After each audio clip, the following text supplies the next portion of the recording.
Welcome to Two Dudes, One Movie Podcast, the podcast where two dudes dive into cinematic masterpieces from a different decade each week.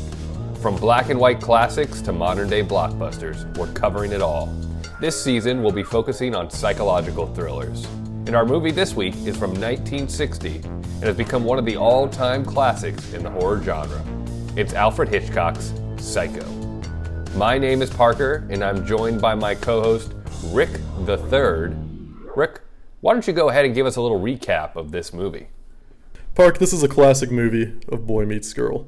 So at the beginning of the movie, we have Marion Crane. She's our lead actress, main character, only A-list celebrity in this movie. She wakes up in the scene with her boy, and she wants to steal some money, right? She takes $40,000 in cash, equal to $400,000-ish today, give or take a few thousand. And on her drive, she gets caught up in a storm and is at the world-renowned hotel park, Bates Motel. Bates Motel, we have Norman Bates she meets. Let's say her end comes only a few moments later, after she meets Norman. We have a lot of mommy issues this movie. It's a different take as mommy issues. We have the famous shower scene. Normally, we're dealing with daddy issues. I think that's Hitchcock's genius right there, right? Daddy issues is covered all over Hollywood, and we have mommy issues this movie. Flips it on its head. It's incredible. He says, I had a great relationship with my father, you son of bitches. Instead, I love it. my relationship with my mother was crap. Awful. That's real horror right there. You know what I'm going to do? I'm going to kill the lead actress in the 60s. That is something we will talk about more, which is incredible to think about. Even in today's modern day and age is kind of an incredible thing to do. It really is. Well, so of course we have the famous shower scene. I think the movie is more than a shower scene, right? So after the shower, that only takes place like 20 to 30 minutes into the movie. After the shower scene, you kind of have everyone's trying to look for Marion, like what happened to her. It was like more than why she stole the money. Like the cops weren't looking for her yet because they were going to just take the money back and forgive her. So you have that. You have a detective. One of the best names, I think, in Hollywood has to be at this time is Milton Arbogast. Has to be the greatest detective of all time in California with that name. I guess until he meets Norman Bates. Detective Arbogast, ready for business. That's the most, detective name for a black and white movie, too. He couldn't play a movie in color with that name. It has to be a black and white movie. It has to be classic black and white noir film. Yeah, you meet him, Arbogast. His time comes to a quick end. And then eventually we have Norman being caught, and he has a little stare down at the end of the movie with a fly. And that's the movie. Rick, a lot of people have a very quick end in this movie. They're here and they're gone. It's kind of like life. It's kind of like it's just but a floating wind. We're all heading to our own Norman Bates. Some quicker than others. It's true. Could be in the shower, Park. Lock your doors. Shower. Rick, whenever I shower, I always put a chair right in front of the door so that whatever happened in Psycho cannot happen to me. I mean, I do the exact same. I lock it. I got one of those I got another bolt lock that I used to have in apartments. Yeah, double lock those babies. You never know. Rick, I put a Ring doorbell on my bathroom door. Also inside the bathroom, and I have the screen showing on the other side. The projector of on the other side of the yeah. I'm watching 24/7. No one is sneaking up on me while I'm scrub-a-dub-dubbing, Rick. Oh, dude, then shampoo gets in my eye all the time. I can't close my eyes. That's death. It's death, Rick. Shampoo in the eyes. You might as well dig your own grave. Dude, seriously, just build a casket at that point. Let's talk about our good, bad, and the ugly of this week. Why don't you go ahead first and give us your good from this movie? Yeah, so my good's a little bit of what we were talking about. I wrote down more than just the shower scene. I feel like I've definitely watched this movie a long time ago. I didn't have high expectations for it this time around, mainly because to me, this movie, I fit with Casablanca and these other really old movies. I like to call them a film class movie, just some BS community college film classes write a paper on Casablanca and Psycho and all these movies that I don't particularly find entertaining. Again, I watched this movie years ago, and then so the only thing I knew was the shower scene and of course Norman Bates just from watching Bates Motel. But again, it still caught me off guard that the shower scene takes place like 20 to 25 minutes into the movie, and I'm like thinking like, what the heck is the rest of the movie about? But it only like gets better from there, in my opinion. So I think the more than just the shower scene is what encapsulates my good. You know, we were texting a little bit during and after the movie, and you were talking about how you were writing your notes, but then the shower scene happens, and you talked about how you didn't write many notes after that. And I'm assuming that's because you became so immersed in the story and in that twist at that point. Oh, definitely. Because I feel like there's so much lead up. And even if we just want to stay on the shower scene for just a minute, it's such a brilliant scene for that time, even though like it could be... I can't even think watching it. I don't even see it a little simple. It's still really complex. So it's the first time in American cinema, even like obviously for American TV, we see a toilet, and especially a flushing toilet. Like that was pretty much, I think that was there to just like kind of like take the audience off guard almost at that time. So it's like, oh my gosh, they showed a toilet. What am I watching? Like that would be my reaction. Seeing a toilet in a movie, Parker, it's tough. Toilets in film, that is masterclass. It really is. But yeah, then her in the shower, I know like everyone talks about that, like I've seen directors and producers talk about how it's like almost impossible to figure out exactly how like the blocking and the shots and all of the cuts are done in the shower scene. I think it's like 70 to 75 different cuts or something like that was in the official tally and book. And they even tried to do a shot for shot remake of the movie, which was awful. It was like 1990s. And they were pretty good shot for shot, but they could not do shot for shot of the shower scene for whatever reason. It's incredible how precise they were with the camera positioning and the actress during that sequence to reveal so much, but also keep it all covered up and appropriate for that time period. Revealed a little too much, some would say. That's true. There is one split second in there that gets a little dangerous, Rick. It's a loose boob, Park. It's a loose boob. The funny thing about that though is that he sent it in, and then the censors went frame by frame of the shower scene, and they like saw it. And then, so then they sent it back, and they were like, "We need you to cut this out." And then he sent back the exact same file, or like pretty much, or like the exact same clip, and said, "Okay, I cut it out," and they just never watched it again. So that's how it made the final movie. That's amazing. I got to give a shout out. My wife made it very imperative that I give a free the nip shout out because of the shower scene. And it kind of made me think about it for a moment, because she was talking about, I asked her, does that mean you don't free the nip when you take a shower? And that took me down an entire rabbit hole of how many people out there are going around taking showers, covering their nips up. I feel like it's a hard thing to cover up, right? If you're Rick? against the freedom of the nip. Yeah, I don't know. Hey, Park, every time I go in the shower, I don't know about you, it's just a big old white t-shirt contest. You find your biggest t-shirt, and you get as wet as possible. Yeah. I'm all about modesty. I got my shower t-shirts, Park. Rick, I have an entire closet full of white t-shirts. Oh my gosh, Park starts showering in them, and they're just for getting wet. That's it. There's nothing else. That's the only purpose. If it's a dry summer day or something, I don't even look at them. You can't do it.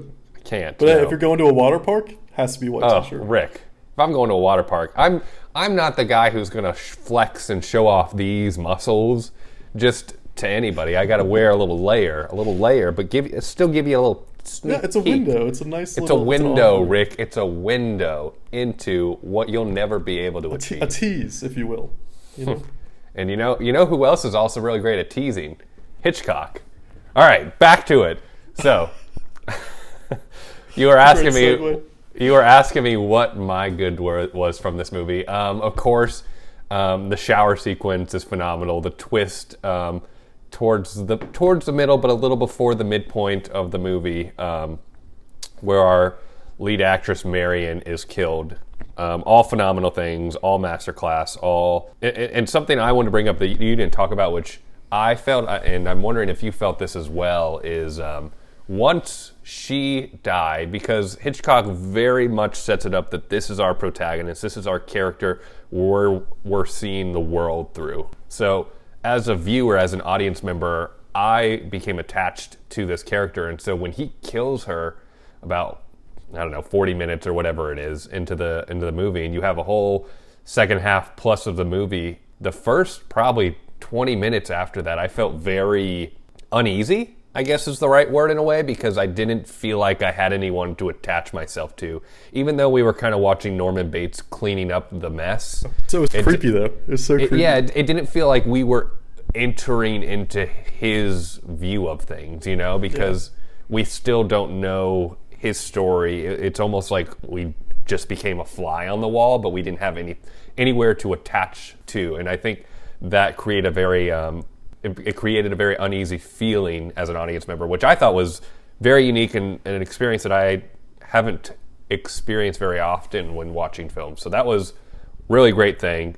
Another thing that I absolutely loved from this film was right before the shower scene was the conversation that Norman Bates has with Marion in his office about taxidermy, about his relationship with his mother, all the little nuances and back and forth where they're trying to figure each other out, trying to understand each other a little bit more.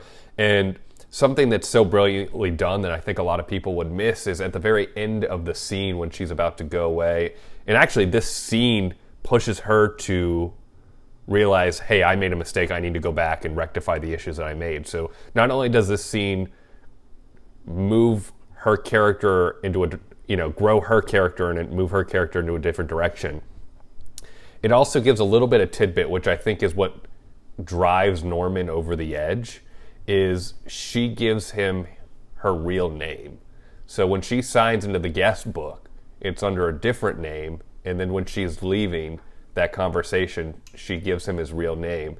And I think that gives him enough understanding to know that this girl is on the run, that this girl doesn't want to be found, and pushes him over the edge to come back to her. Well, it's dangerous.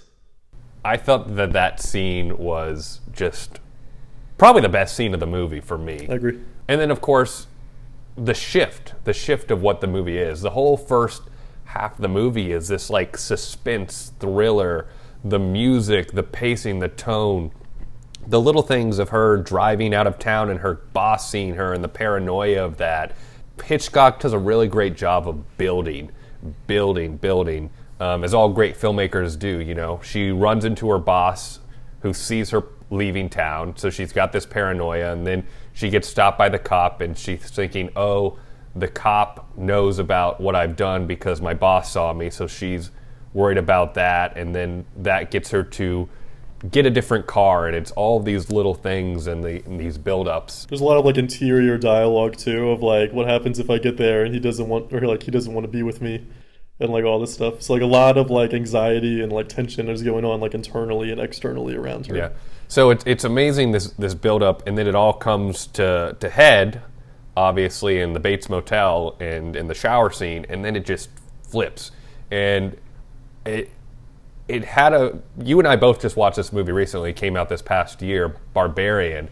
It had a very similar feel to that, and I think Barbarian probably took a lot of inspiration from Psycho in the sense of, you've got this one story, here we are at the midpoint, we're going in a totally different direction that you didn't think, and it becomes this black and white noir film, Yeah, it's trying to fool, like the whole point of, I feel like this realm of horror and this part of the genre is trying to do as much as you can trick the audience.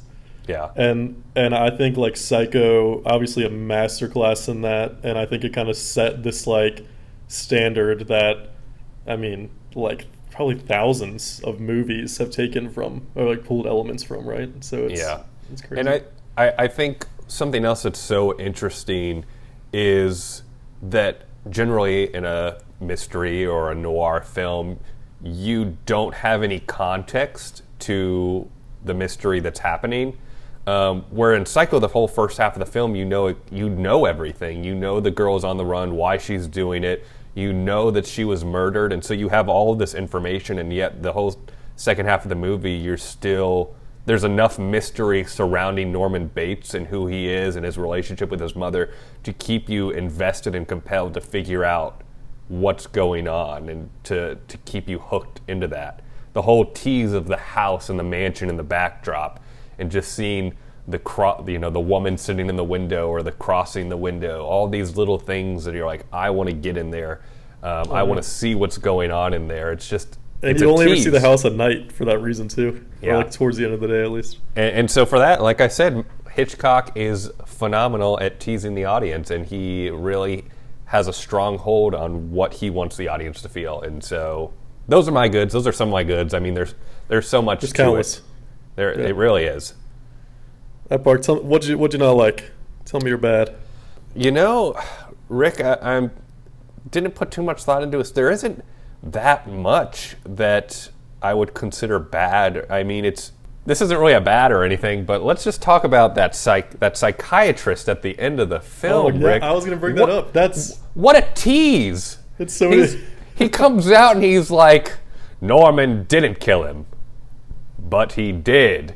And it's like, you son of a bitch, just tell me, did he do it, did he not? What is this? It's like a side character having like a main character. It's like he's like the main character in someone else's story. He like comes in and he's just like, this is my movie. Like this is my scene. I'm gonna steal it. Like if that was actually like how the psychiatrist operated in real life, I'd be like, what are you doing? Enough with these theatrics. This person just killed my sister, this person just killed my lover, and you're going off with this little tease at the beginning of your speech? So I do want to bring up the speech a little bit since we're on it, is that's like the only critically bad thing a lot of people have in their like thoughts to the film. In terms of that, like of course it's a little dated. I think some of the things he says is a little dated. For 1960s, it's honestly, a lot of it meets up though with like how we would like talk about, I guess, people that have like kind of like going through things of like trauma and the things that Norman's going through. Yeah. Besides that, I think it's too long. So I think the speech has to be like 3 to 5 minutes. This is a long speech. I think he could have cut it off at like a minute and then you just go right to the last scene of him with Norman in the fly. I also think that the scene or the speech spoon feeds the audience. Yeah. And I think there's this desire, especially in early cinema, to like really wrap things up in a nice tight bow. Yeah, you don't want people to be scared. They want to leave. Yeah. Like that. Or just so the audience has a full understanding, and there's not. Mm-hmm. They try not to keep too much up to interpretation in the end. They try and explain that, and I think that is a situation in itself at the end of really Hitchcock and the filmmakers telling you what happened and who Norman Bates is and all of that. And it makes you wonder, like, had that speech been a lot shorter, had it been all the information you get, where you would be and what you would feel as an audience member then. I think it's a little too spoon-fed at the end, but it's that day and age and that era and kind of what they did. And the ending is also phenomenal. That stare at the end, and there's a very, as they're dissolving to the car being pulled out of the mud at the end, there's a cross dissolve in there with his mother's corpse overlaying on his face, and it's just for a split second, but it's just so well done. Dude, I still got like, I knew like how I was gonna, I still got like chills even the last scene. It's something about like the sound and like the soundtrack, how it's like all like strings and all that, like string instrument. They play it right at the end, even when there's doing the crossfade and then pulling the car out of the mud. Yeah. I was like, ooh, it's still just like it didn't like sit right with me.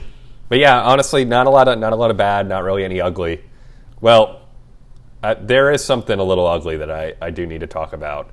Sandwiches and milk, Rick. Sandwiches and milk. If there is ever a dead giveaway for someone being psychotic that wants to kill you, if someone offers you sandwiches and milk for dinner, I think that is it.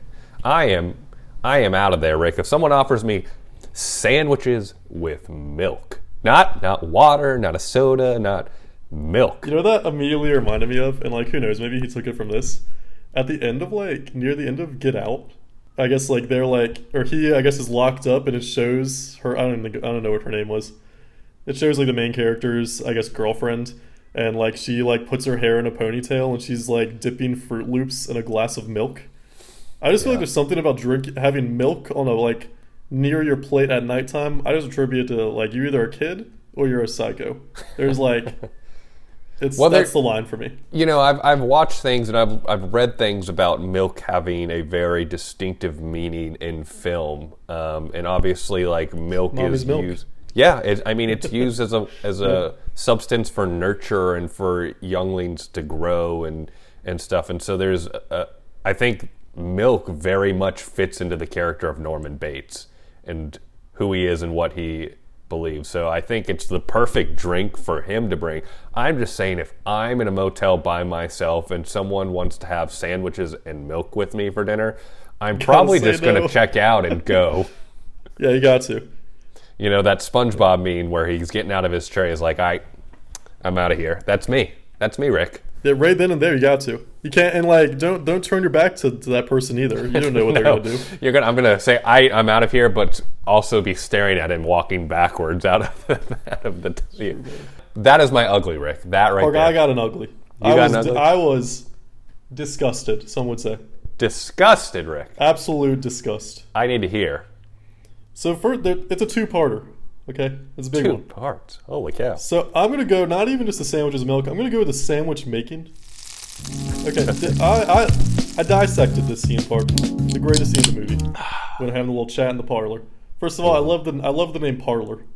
It's like we'll just go sit in my parlor. Come on now. But she eats the way she eats the sandwich. First, she's eating it like a charcuterie board, and it's like, girl, this is a sandwich. Just make the sandwich. But she like picks up it's ham. That's what the script says. I don't know if it was ham in the movie. She just picks up a little slab of ham, puts it right down there, and that's when you get the like line, which honestly like it's for the line that you eat like a bird. Which that line is like it's kind of dissected in the way that like Norman sees obviously birds. Like first of all, he loves birds. He loves stuffing birds. Birds are also prey. So there's a lot of like symbolism there that she's kind of like prey at that moment. Also, another interesting thing is Hitchcock's actual real life fear of birds. So it's interesting that he places this type of fetish for birds onto this evil person. Oh no, it's evil, it's deranged. You know, you pick or choose what you want to say. Be careful there, Park. What is he? I'm kidding. Let the audience decide. Yeah, you guys decide. What do you guys think? Is he crazy? Is he evil? Is he deranged? Leave a comment below. I mean, we're a podcast, so I don't know where you're going to comment, but you know, maybe out. Say it out into the world. Scream it out of your window as you're driving by a school or something. Norman Bates is blank. There you go. Get political with it. Anyways, that was our segue. Or that was a little moment. Let's go back to the sandwich making. We have that, of course. Then, Park, this is going into our food review, too. This is my disgust is the food, if you will. Rick. So, then, Park, we get... she has an open-faced sandwich. She, like, takes a bread and puts cheese on it. She's going to put more meat on it. I guess she had her fill of meat. And then she just eats this cheese on top of bread. How did I miss this? I must have been so enamored with the dialogue during this scene. Yeah, so the camera just cuts to her briefly for her like listening. It's all on Norman, and then it'll cut to her, and you see how she's eating it. So we have that. Now here's the biggest one. The absolute catastrophe. The candy corn. There's a scene where Norman is sitting on that. This is when our boy Abergast meets him. It's later in the movie. Norman's sitting there, he's popping candy corn. The symbolism behind, I guess I'll just do the symbolism before I hate on it. Symbolism behind it is the same thing as like now that like he kind of killed his prey, he's eating candy corn and it looks like it's a bird eating bird seed, which is he's now the prey. That's the meaning, okay? Which that's someone's interpretation of the meaning. I'm not saying, maybe it is the meaning, maybe it's not. Maybe it's my meaning, who knows? I think I said meeting instead of meaning multiple times there. Love it. Anyways, so he eats the candy corn. Park, it is December. In this movie, there are Christmas decorations downtown. First of all, this is a Christmas movie. If Die Hard's a Christmas movie, Psycho's a Christmas movie. I'm going to say it. Crazy. I'm sorry to get political. Actually, Psycho is my favorite Christmas movie. Me too. Now it's my favorite Christmas movie of all time. Beats Die Hard out of the water, man. Out of the water. Out of the mud, Rick. Who eats candy corn in the middle of December? It is middle of December. Candy corn is an October and then maybe first week of November snack. A great snack. I love candy corn. You're a psycho if you're eating candy corn so much Christmas. You got a week till Christmas. You're telling me you're eating candy corn? Absolutely not. Rick, what if I told you I eat candy corn in December? Park, if you pulled out, even right now, it's where this might have to be it. I don't know if I could trust you. Wow. I don't even know where to go with that. I feel so hurt, and I don't even eat candy corn in general. I'm sorry for the candy corn truthers out there, if those do exist. For all of our listeners out there that regularly eat candy corn, we're sorry, but please stop. Unless it's October and November. Yeah, you have your month. You have your month and a half. I'll even give you the full November. You have your 2 months. I'm going to give you that part of the year to eat candy corn. It's like these people who start celebrating Christmas in September. It's true. Like if you hate on those people, like if you're one of these candy corn truthers, you're no better than those. So I'm sorry again. I don't want to bring politics into here, and I'm really sorry that I did. Rick, you are just full of controversies this week. I need to draw the line there. Candy corn is an October food. Should not be eaten in December. Rick, next week I'm coming with a bag of candy corn in my hand. Dude, I actually tried to find one, but I could not. I was gonna munch candy corn throughout, but I couldn't do it. I couldn't find it. What a shame.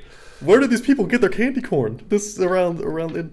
Rick, store it. They stock up in October and November, and then they store it so they can eat it all year round. Look at this big Costco bags of candy corn.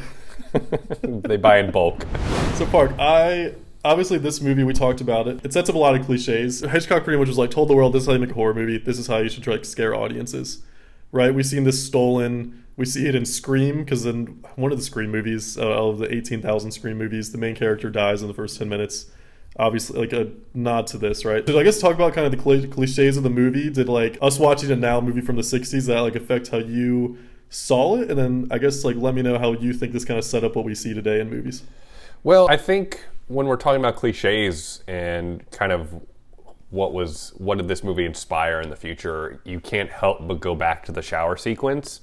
It's become such an iconic scene in itself, and its influence is kind of rippled throughout cinema.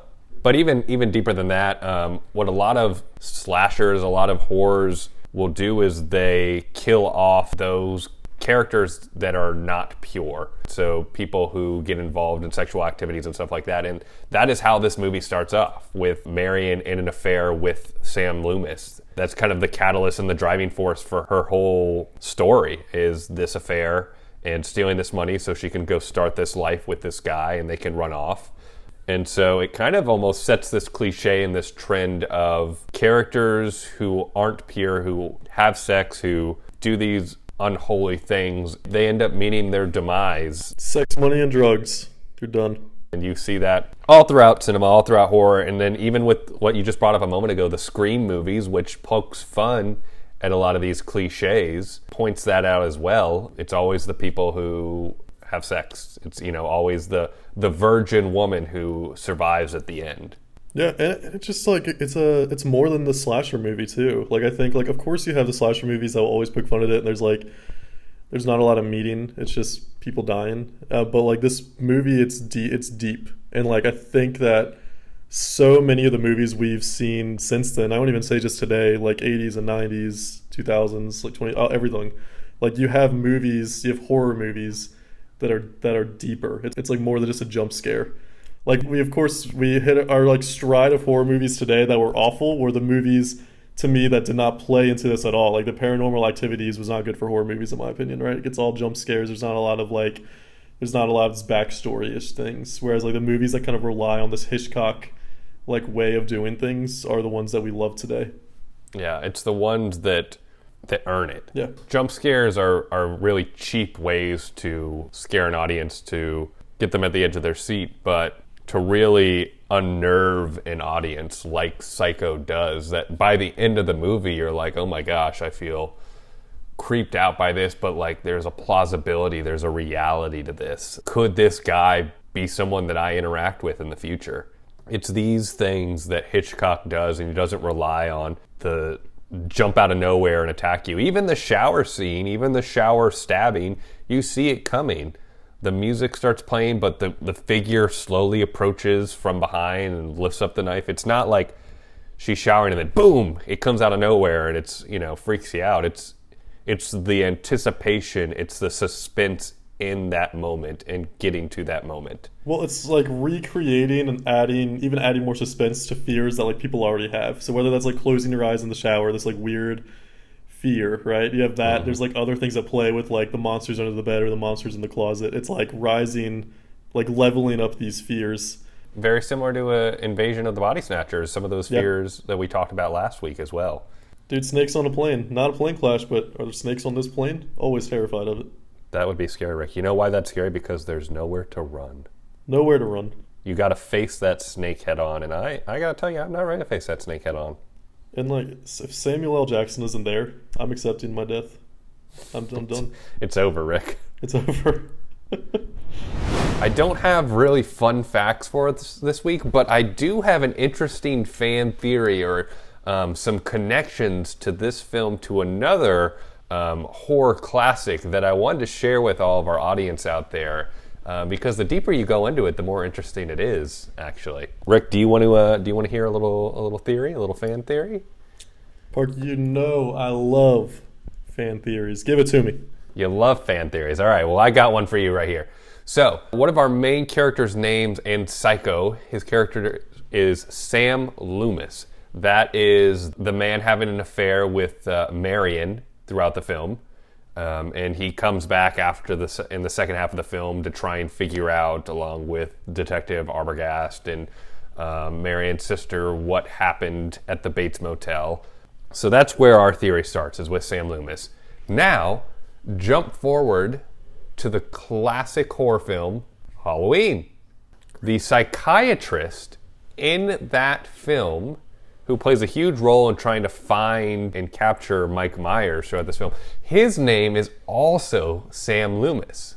So Rick, there is a theory out there, there is an idea that the Sam Loomis in Psycho is the same Sam Loomis in Halloween. And here's the idea, is that Sam Loomis was so traumatized by the events that played out in Psycho, by losing his lover, by having Detective Arbogast killed, which we didn't even talk about, Rick, but what a tragedy that was, falling down the stairs like that. Oh my God, that was funny. So he was so traumatized by those events that he moves from Arizona out to Illinois and becomes a psychiatrist to make sure that what happened at the Bates Motel never happens again, that he can understand these type of people and help them. So that's the theory. But here's where things get even more interesting, Rick, because that give alone, me the kicker, Park. That alone is not interesting enough. But here is the kicker. So Marion Crane in the film is played by Janet Leigh. Janet Leigh is the mother of Jamie Lee Curtis. And as we all know, Jamie Lee Curtis plays the lead in the movie Halloween. So you have the mother in Psycho and the daughter in Halloween, and Sam Loomis is the connecting bridge in between them both. Isn't that a wild little theory? That's a wild little theory. I think that is a theory that would make our boy, what's his name, Matty Pat of Film Theories, I think it's a YouTube channel, make him proud. Matty, if you're listening to us, I hope we made you proud. Also, I hope your name's Matty Pat. That's what I remember it. If it's not, sorry. If it's not, it's not a big deal. Anyways, we don't really know him. That's true. He won't watch. I mean, he might watch this. We're gonna be huge. We've got millions of people watching us already. Oh yeah, we do. This is the Super Bowl.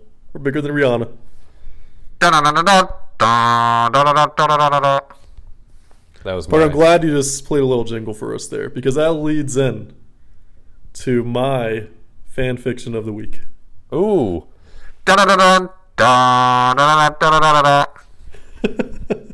Rick, you know, every week I am on the edge of my seat. This is the part of the podcast that I am always most excited for, because You never know where that fiction is going to take you. Dude, you never know. So, I was researching, Park. I was diving deep. While I was on the toilet, I was diving deep. I felt like I had to sit down on a toilet, pay homage to Psycho while I was searching fan fiction. True story. Anyways, I was researching. The one that called out my name is a little jingle called Hey Norman. Someone wrote a song, if you will, a little jingle, not a full song. It is called Hey Norman, and it is sung in the tune of the old Frosted Flakes commercial. So I'm not much of a singer, not going to do that. I want you to keep in mind that the lyrics of this song, though, are supposed to be sung by, like, children. Like, that song is, like, sung by children, and then you have, like, Tony the Tiger comes at the end. It's like, it's great. So here it is. We have Hey Norman, I like the things you do. Hey Norman, if I could, I would be you. You're the one and only psycho with the one and only mom. You know how to take people and make them all die. And then Norman Bates comes in saying, I'm more than good. I'm great. That is the fan fiction of the week. I just want everyone to just let that marinate. This was written 2 years ago. This could be the new hit jingle of this coming Halloween. This is going to be on the top 40s pop charts in just another week, Rick. I think so. I feel like we could have like a cereal commercial called like Normies or something like that. We could have all right. Say it for me again, and I'm going to try and make a little jingle out of it, all right? Give me it piece by piece. Like, okay, we have Hey Norman, I like the things you do. Hey Norman, I like the things that you do. Hey Norman, if I could, I would be you. Hey Norman, if I could, I would be you. You're the one and only psycho with the one and only mom. You're the one and only psycho with the one and only mom. You know how to take people and make them all die. You know how to take people and make them all die. He's more than good. He's great. He's more than good. He's Norman Bates great. Yeah. Oh, I love it. That's it. That's it. That is a chef's kiss. Rick, I'm going to hear my voice on the radio in a couple of days. You will. You're going to be walking in like a grocery store. Everyone listens to podcasts when they're shopping for groceries, obviously. You're just going to hear your voice everywhere. Rick, it's going to be playing during Christmas time because it's based off of one of the best Christmas movies. The GOAT of Christmas. The GOAT of Christmas, Psycho, 1960s. Park, I think we have another quiz, don't we? Rick, you know how we like to play games on this podcast, and of course, we have another quiz to take us down our little quiz lane. This week, it's which psycho character are you? I've got my quiz open, Rick. I hope you have your quiz open because we're just going to jump right into this and figure out which psycho character we are. Here we go. Pick a color. Blue, gray, purple, or red. I'm going with blue because blue is the color of the sky. Yeah, I'm gonna go gray for the same reason, Park. It's the color of the sky right here. Wow, Rick. Isn't it? That is so fascinating how the sky can be two different colors in two different places, but it's the same sky. The same sky. Let's create science. Science with Parker. Rick, that might have to be a whole section at some point. All right, pick a career. Music composer, doctor, entrepreneur, or realtor. I'm gonna go entrepreneur here, Park. How about you? Entrepreneur. I think I have to go with music composer after. You needed to. You were like Taylor Swift. You wrote it, you composed it, you did everything there. I just took words off of a paper and just made it into a musical masterpiece. So it almost brought me to tears. Rick, for our audiences who are just listening, I think I saw an actual tear fall from Rick's eyelid. That's true. From his eyelid, your tear duct, the tear duct, your eye thingy McBobber. Eye thingy McBobber definitely cried out of that bad boy. Park, where do you normally stay when traveling? A 5-star, a 3-star, a motel? Do you travel? I'm right in the middle. I'm a 3-star type of guy. I'm also a 3-star kind of guy. 3 stars, yeah. We're not bougie enough to be in 5 stars, but I'm not ready to die, so I don't go to motels. Oh my gosh, taking a shower at a motel. What's the one? Is it called Motel 6? Hotel 6? What's one of those? We at the hotel motel. Oh, that's Holiday Inn. No, I think it is. I think it's Motel 6. Yes. Either way, taking a shower at a Holiday Inn, you're asking for death again. Or at least for some bugs to crawl on you. At least. Which to some that is death in itself. So let's keep going. My friend would describe me as clever, confident, romantic, selfish. Oh, I get. Maybe we should do this for each other. Oh, Rick. we have to. Yeah. Park, what am I? Well, are we friends? Would you say we're friends? Park, we're best buds. Of course we're friends. Oh, I just wanted to hear you say that. All right, thank you. Anyways, Rick, I would put you down as confident. I think you're a confident guy, Rick. Oh, I love it, Park. Thank you. That means so much. But Park, I'm gonna say it's a cross between clever and romantic. I'm gonna go clever. You know, if it was me, I would have picked selfish, but you know, that's just me. I was being generous. That's why I put clever. So. Clever. All right, that's fair. All right, I'll take it. I'm a Clever clever with guy. your selfishness, Yes. so no one can see it. Exactly. Rick, you hear a loud noise in the middle of the night. What do? You call 911. You scream. You grab the weapon in the nightstand, or you go check it out yourself. I feel like I'm an idiot. I go check it out myself, and there's nothing in hand except for my phone that has my flashlight. So I have nothing to protect Rick, myself. Here's what I do. I scream, but I don't scream in like a scared way. I scream in a way to make it known that I am there and screaming. And I'm hoping that my screams are scary enough for them that they think I'm the psycho and they need to get away from me. I feel like if you heard something in the middle of the night and it was like someone was obviously there, if you do like a creepy giggle, I think they're gone. Rick, why is that not an option? That shouldn't be. That should be an option. Creepy giggle. Creepy. All right. Well, scream is the closest one, so I'm still gonna go with scream. Okay, Park. If you were in a slasher movie, when would your character die? While lurking around the murderer's house, while taking a shower, I am the killer. After figuring out who the killer is.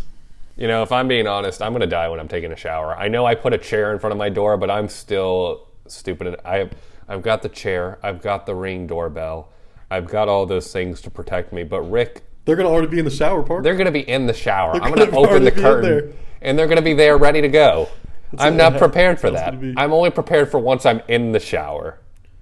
I think mine is definitely after figuring out who the killer is. I feel like I'll make it long enough, and it'll be like, oh, it's Parker, and then you kill me, and then I kill you.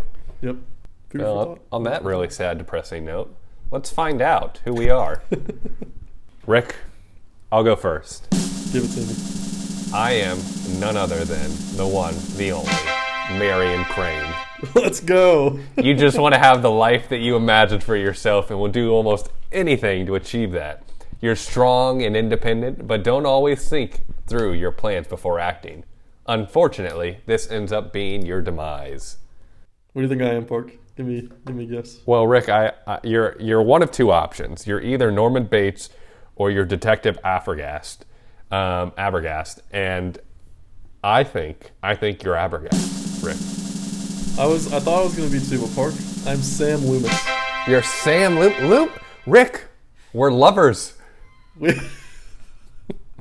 Best friends, Park. We're best friends, Rick. This was meant to be. Park. Well, Rick, you know, I would love to have an affair with you any day. Park, you'll die before then, so. Okay, that's true, yeah. I'll never make it. I'll get about 15 miles from where you live and then just decide to stop at a motel instead of traveling the last 15 and get... I feel like I'd be upset at the beginning of the movie, though. Like, you have your sandwich, you just didn't eat it. Rick just didn't eat We saw a sandwich at the beginning of the movie. Sandwiches. Anyways, I'm romantic and passionate. I often choose to follow my heart over reason. I'm not easily fooled either. Though you seem to always get roped into others' crazy problems, you stand by their side until the end. Loyal? I think loyal's good. That's very loyal. This guy is I'm just looking at a picture of him. Look at a picture of this. Whoever's listening to this. This is one of the better looking men that I've ever seen. This is not me. That's Sam Loomis for you. That's Sam Loomis. It's the Sam Loomis effect. The Sam Loomis effect. The Loomis effect. I'm gonna start coining that in future podcasts. Whenever we find something very attractive, it's the Loomis effect. The Loomis effect. I love it. All right, Rick. Well, we're gonna do what we do at the end of every podcast. Here is we're going to let our audience know if we pass or recommend this. Rick, why don't you go first? Yeah, I would. This is a big recommend for me. In terms, I would rate this movie even, if I had to rate it out of 10, this is a 9 out of 10 easily. Maybe a 9.5 out of 10. The deaths themselves are not, spectacular. The story, the design of the story, the characters, the acting, it's all, actually incredible. I mean, I'm in the same boat with you, of course, as well. This is recommend, and this is one that if you have not seen, you need to go see because it is such a staple to the horror genre, to cinema history, and it needs to be seen. Whether you're big into horror, whether you're big into psychological thrillers or not, it's just that important on pop culture. So definitely recommend. Anyone should at least see this film once, and it's probably good enough where you'd want to watch it again down the road. 70 years later, give or take. You know, in another 40 or 38 years, Rick, this movie will be 100 years old. Oh, I'll watch it again. 38 years. 38 years from now. We'll do it in person. Here, put it on your calendar right now. Here, I'm putting it. Everyone can see my phone. I'm putting it on the calendar. On the calendar. We will shoot our podcast watching this again in person. We'll have a watch along in 38 years. 38 years. Hey, everyone's invited. Come and join us at our watch along. Details to come. Well, that about does it for this week, Rick. I enjoyed this podcast, didn't you? This was a fun one. This was good. I mean, what could you expect from Alfred Hitchcock movies, you know? They're always going to be good. Dude, I love Hitch. A great movie, first of all. That is also a great movie, yeah. Hitchcock, love him. All right, everyone. Well, thank you so much again for listening to our podcast. Next week, for all of you folks who want to watch along, we are going to be in the 1970s, and our movie will be Don't Look Now by Nicholas Roeg. I think that's how you say that, Roeg. O-R-O-E-G. Roeg. Looks right to me. Yeah, we'll just go with it. Yeah, so 1970s is our next up on the list. So please join us. This has been Two Dudes, One Movie Podcast. The podcast where two dudes dive into cinematic masterpieces from a different decade each week. From black and white classics to modern day blockbusters, we'll be covering it all. Until next time, guys, my name is Parker, and I'm joined by my co-host, Rick 3. Rick 3. Thanks so much for listening, guys. We'll talk to you all next week. Don't eat the candy corn.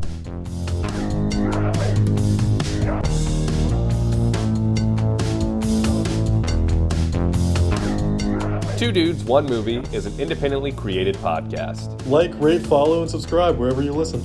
You can find the podcast on Spotify, iTunes, or wherever you get your podcasts. You can also find us on YouTube, where we will post full video recordings of each episode. And don't forget to follow us on Instagram at Two Dudes, One Movie Podcast. Thanks for watching.